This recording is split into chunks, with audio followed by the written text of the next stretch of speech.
한 입 먹어볼게요.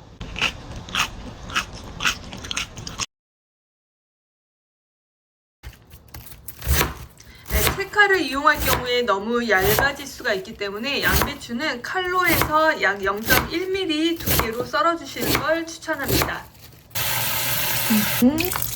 양배추는 틈틈이 이물질이 있을 수 있는데요. 농약 잔여물 같은 경우는 통으로 세척을 하면 제거를 하기가 어렵기 때문에 결결이 있는 양배추는 이렇게 채를 썬 이후에 세척을 해주시면 농약 잔여물이 제거가 됩니다.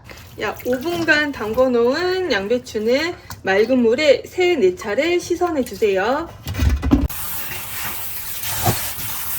물 반컵에 굵은 소금 반 스푼, 그리고 식초를 3스푼 넣어준 후 이렇게 저어서 약간 녹여주세요. 자, 만들어 놓은 식초 소금물을 양배추에다가 절여주세요. 자, 이러면 양배추에서 수분은 제거되고 간이 적당히 들면서 아삭아삭거리는 식재료로 변신합니다. 저희는 도톰한 간식용 어묵으로 사왔습니다. 어묵은 집에 평소 사용하시는 아무 어묵이나 사용을 하면 되는데요. 이 어묵 같은 경우에는 이미 기름에 튀겨져서 조리가 된 상태이기 때문에 저희는 따로 손질을 뜨거운 물을 이용해서 해주도록 할게요. 뜨거운 물 부으면 기름기나 안 되면 색소 같은 거 다 제거돼.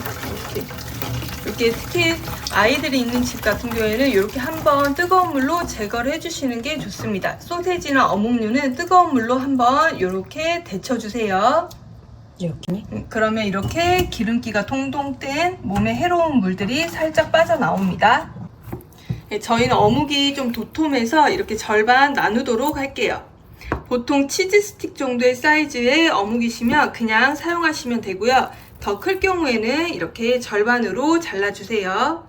5분이 지나면은 한번 뒤적여서 위에 있는 채소도 숨이 죽도록 해주세요. 자, 5분 후에 만날게요. 이거는 채소 물기가 제거가 잘 되는 게 식감의 관건입니다. 그래서 채소 탈수기가 있는 분들을 활용을 하시고요. 저희 같은 경우에는 면보를 활용해 가지고 물기를 제거해 주도록 할게요. 네, 물기를 완벽하게 제거를 했더니 이렇게 꼬들꼬들 맛있는 양배추 절임이 완성이 되었어요. 구독과 좋아요 꾹꾹 눌러주세요. 계란도 3알 추가를 해주겠습니다. 이 계란 같은 경우에는 구매하실 때 이렇게 일련 번호가 있는데요. 일련 번호는 계란의 사육 환경을 알 수가 있어요. 그래서 제일 끝 번호를 참고하셔서 구매를 하시면 됩니다. 자세한 정보는 자막을 참고를 해주시고요. 끝 번호 1이나 2로 끝나는 계란을 추천을 합니다.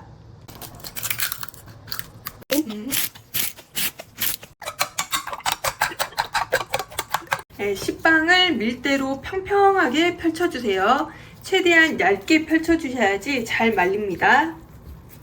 평평하게 펼친 후에는 어묵을 넣고 돌돌돌돌 김밥처럼 말아주세요.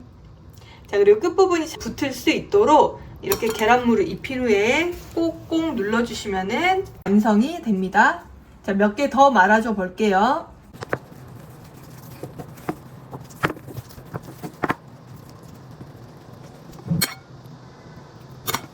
약불로 달군 프라이팬에 올리브유를 부어주세요. 계란물을 1차로 입혀주시고 프라이팬 위에 올려주세요. 자, 이 음식은 약불로 천천히 조리를 해야 됩니다. 그렇지 않으면은 겉은 타고 속은 익지 않아서 눅눅하게 돼요. 옆에 부분도 서로 열로 익을 수 있도록 이렇게 기차처럼 일줄로 세워서 익히면은 훨씬 더 골고루 잘 익습니다. 돌돌 돌려가면서 나머지 부분도 익혀줄게요.